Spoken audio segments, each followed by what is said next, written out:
I told you I've been very lucky, and tomorrow we're gonna make our second qualifying session much easier. We're gonna play with the fuel, and it's important to be there now. Yeah. Well done. That's an important point that Giancarlo Fisichella has just made. With a 2.1 second cushion, he's virtually assured of pole position unless he makes an error, which will give him a nice fat margin to carry some more fuel if he wants. Of course, you don't just want to fill them up. Maybe that's going to be too hard on the tyres or brakes. This is a very heavy braking circuit. But it does give him a nice window, a margin to be able to make the perfect race strategy. So Fisichella then in a dream position, and he made the most of his opportunity, took the right tyre, and as he absolutely flew through the final turn, it was raining on the rest of the racetrack, wasn't it? Perfect. Yeah, I love the way he made the point. It's unusual for him to be lucky. If you think back over his career, he has had some well, he's had some strange moments, that's for sure, and never quite been, always been the bridesmaid and very rarely, if ever, the bride. Ironically, the only pole he's ever had in Formula One was back in 1998. Do you remember that, at the A1 ring in Austria? I think it was the first time we went there, second time we went there. And it was a similar situation to today. It was one of those wet, dry days, and he, like Barrichello, is just one of those guys that just seems to find the sweet spot in those kind of conditions. Always one of the first people to go onto the dry tyres. There is Barrichello. He still has to go out. We've got Ralf Schumacher, Fernando Alonso in the second Renault. Ralf Schumacher, of course, in the Toyota this season. Rubens Barrichello, then Kimi Raikkonen, and finally Juan Montoya. It is still raining here out on the track. We've got a red flag situation to clear up the mess of Takuma Sato's accident, but now the green light has just been given. The pit lane is now officially open, and Ralf Schumacher is going straight out on track to see what he can do. And you can see well how hard it is, still raining here. Well, the other aspect of this is Michael Schumacher's best grid slot for tomorrow is going to be 15th or 16th if he's lucky. Could well be even as low down as 17th or 18th. At the moment, only Massa's behind him and Sato in the wall, so that's 18th. We'll see how the final runners do. They could well be on the right tyres, or better tyres than Michael was. So Michael 22 seconds away from pole, 8 seconds away from Friesacker in the Minardi, who's in front of him. Curious conditions. Don't quite know what to make of this really, James, in terms of Formula One and how it looks and whether it's working out. It's certainly going to give us a thrilling grid.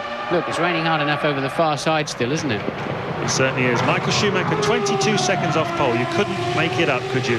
After the season he had in 2004, all those victories and pole positions, totally dominant. At the start of this season, it's a very different story, but it's all for weather reasons, not performance reasons. There's his teammate, Rubens Barrichello, and Ralf Schumacher's out lap. He's just feeling where the grip is as well. And, well, you can see the weather really coming in here at Albert Park. This is the back straight, long curving to the left, and the fast chicane as well. What a terrific spot to watch Grand Prix cars. I was out there yesterday afternoon. It was really very interesting watching the drivers hurling the cars into there, see who's got confidence in the car and who hasn't. Watch them growing in confidence. Obviously today, in these conditions, confidence and tyre temperature are absolutely everything.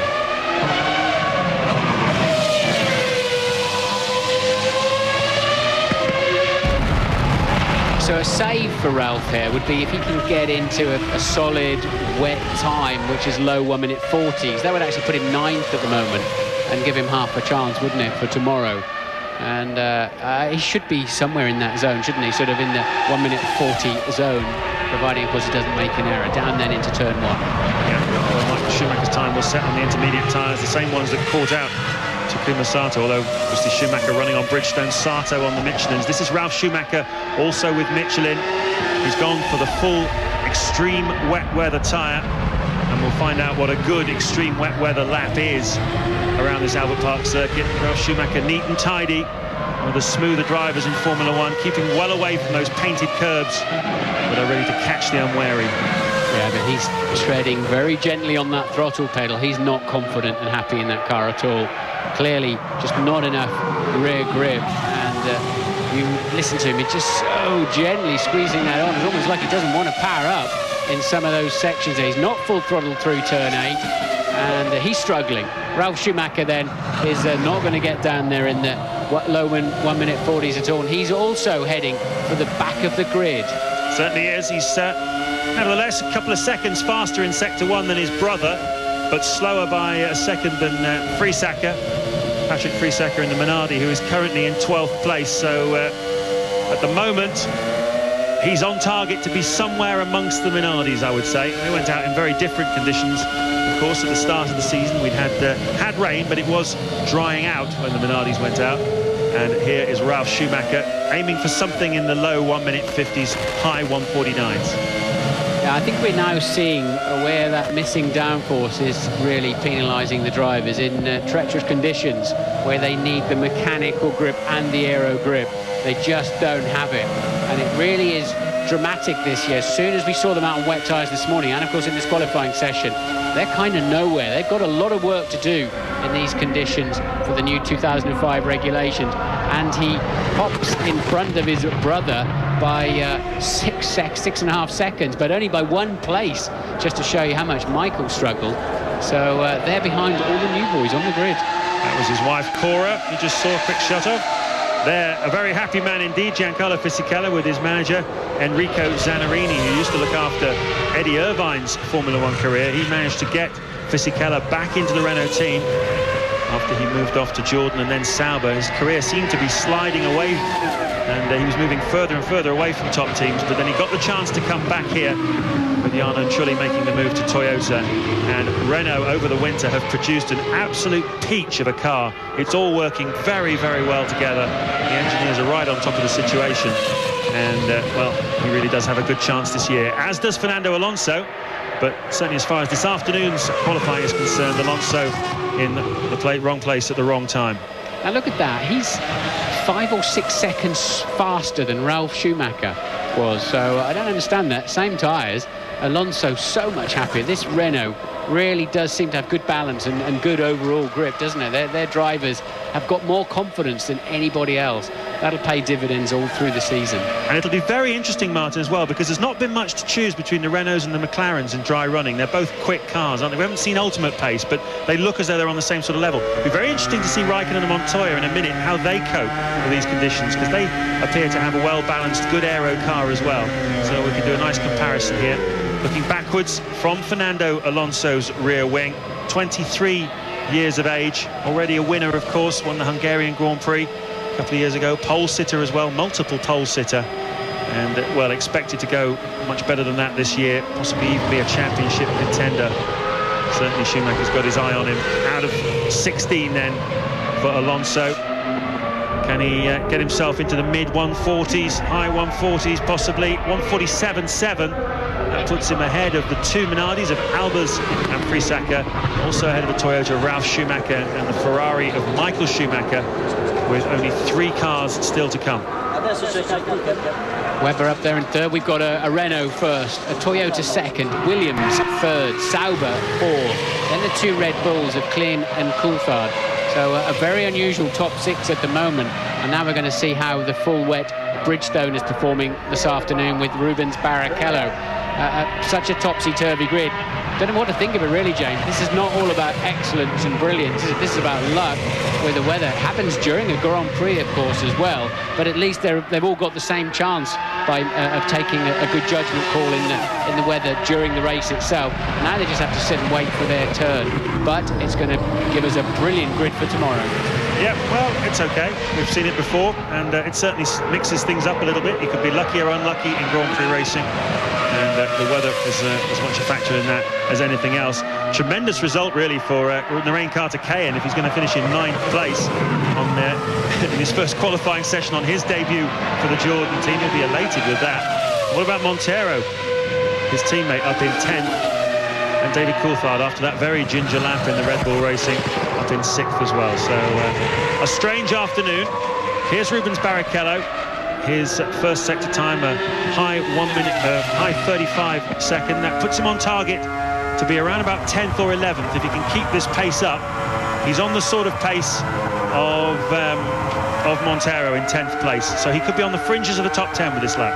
Yeah, this is all about damage limitation. He had to get out of it there, even effectively in a straight line. That's surprising. So that's always you can only react to the car in those situations. The traction control is going to help you out to a certain extent, but your sensors go into overdrive. You're hyper in those conditions, and you're driving the few meters of racetrack that you're on. You're not looking down the track anymore and just letting the car flow. You are driving every meter of it. Over the line then, or approaching the line for Barrichello, and he does pop into the top 10, and that is major damage limitation there. So Rubens will be moderately satisfied with that, and of course 12 seconds faster than Michael, who tried to do the same job on the intermediates. What's very interesting as well, Martin, of course, Barrichello, they're going straight out after Alonso, or not long after Alonso, and he's a second a lap faster in each sector on the Bridgestone tyre with a full wet condition than was Alonso. So Bridgestone wet tyres are obviously still the wet tyre of the day. Here then are the McLarens. Let's hear a word from Ted Kravitz about them. Yeah, you just saw the back of Ron Dennis's head. I can tell you on his face is painted a picture of pain. He's so frustrated. They fancy themselves against the Renaults this weekend, but of course, as we've been saying, because this is an aggregate qualifying system, they're just going to be so far down on the grid, and the weekend is almost ruined. But they've got such raw pace. I think in a 58-lap race, it's all going to work out just fine. It's certainly going to be compromised, and they've got a great chance of tripping over somebody in the early stages of the race. But let's see. That's quite a quick first sector time. And how does that compare with Barrichello? It's about the same, isn't it, as Barrichello? So the McLaren working well on the full wets, and once again it's about damage limitation here for Raikkonen. Again, if he gets into the top 10, it shouldn't be too bad. There's the lateral G and the accelerative G-force that's going on in the car, and I think there'll be somewhat more accelerative force than that.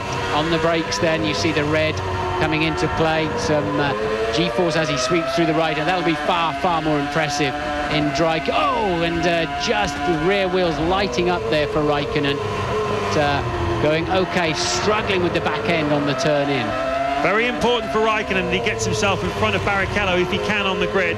Michael Schumacher, who you've always got to keep an eye on, he's going to be well behind them for sure on Sunday's grid, but Giancarlo Fisichella is going to be well ahead of them as well. Alonso too is a target for Kimi Raikkonen. He's currently in 12th place on a 1:47.7. I think Raikkonen will get in front of him. Can he also get himself in front of Barrichello? Yes, he can. What an important lap for Kimi Raikkonen. He's qualified this session in 10th place. Of course, there's another session tomorrow where they carry some fuel, but psychologically that's a really important one for Kimi Raikkonen to slot into 10th place. And now the real pressure is on his teammate Juan Pablo Montoya on his debut for the McLaren team, the winner of the last Grand Prix of 2004 when he was still with BMW Williams over in Brazil, Interlagos, Brazil. And well, Montoya starts the lap now. Can he match Kimi? The Viking horns there of the McLaren, unusual aerodynamic pieces. Montoya choosing to go up the inside for braking, where there tends to be more abrasive tarmac. That's a good idea and works very well. It's a karting idea by and large. Doesn't use the same process for turn 3 for whatever reason. Maybe he's tried it out earlier in the day. Montoya then has a target of, what was it, 35.8 in the first sector that Raikkonen did, and this is what they're trying to do. They're trying to race each other now just to have a head start on tomorrow's grid, even if they're in the middle of it. So he was slower, isn't he? He's slower than Raikkonen. He's a good bit slower than Raikkonen, about a second, perhaps slightly more than a second than Kimi Raikkonen. So this is going to be touch and go for Montoya. I'm not sure he's going to be able to get himself in front of Barrichello. He'll certainly have an eye on Alonso as well on the 47.7 in 13th place. Obviously, tomorrow's aggregate session, the second session, they'll be playing around with the race fuel load. They can put more or less fuel on depending on where they think they might go. Every 10 kilos of fuel around this racetrack is just over 0.3 of a second, so it's a very fine calculation they'll have to make tomorrow. But one man who's certainly in the pound seats in that respect is Giancarlo Fisichella. He's got a big margin to play with in terms of the fuel load he carries into tomorrow's qualifying session. Montoya then coming into the final part of the lap, into 15. Those Michelin wets, just bucket loads of water being returned into the sky from where it came from, and good grip, good balance in those conditions for Montoya. Where's he going to be? Is he ahead of Barrichello or Raikkonen? This is the critical thing. and he splits the two of them critically. So it's 10 and 11 then for McLaren. There's such a big gap between the front and the back of the grid that whatever the aggregate system, effectively this does settle the grid for tomorrow. There might be one or two small changes in the middle of the pack, but nothing more. I know a lot of you are fascinated by the battle between Raikkonen and Montoya this season. Well, it's first blood to Raikkonen by 0.4 of a second in identical conditions, wet conditions here at Albert Park. So he is currently 10th, Montoya is 11th, Barrichello 12th, and Michael Schumacher down in 18th.